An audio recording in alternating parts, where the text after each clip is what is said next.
Perhaps you would like to know a little bit about my background. Okay, it's quite a varied one, but for the last roughly, I would say 6 years, I've been living all around the greater Kruger area. I started my career, if you wish, in wildlife conservation or just being out in nature by working in a wildlife rehabilitation center, which is, whoa, oh my goodness, not too far from here, funny enough. And then I was there for maybe about a year, just learning the ins and outs, because I used to also work at a vet clinic, so I had a bit of a veterinary background and was just able to help treat these animals or raise them as they came along. And then in 2012, I think it was, Lion Sands Game Reserve in the furthest southern part of the Sabi Sand was offering a guide training course. So I went for an interview. We had to do all sorts of things, from trying to get a Land Rover unstuck from the sand, unstuck from the mud, trying to figure out which tracks were what. And then thankfully they hired me.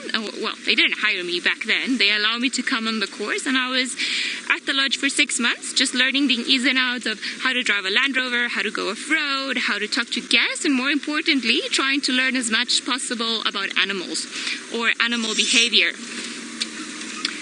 Thankfully, after those 6 months, there was a position open, and I went on the most terrifying interview drive. I think I've only been as terrified as when I came for my interview here and when I did that one over there, because it was my first drive ever with, you know, the GMs and all the people that really mattered at that lodge over there.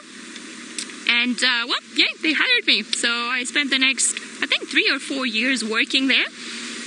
And I took a break then from the guiding industry just to do a master's in conservation science of the natural world, which I really enjoyed.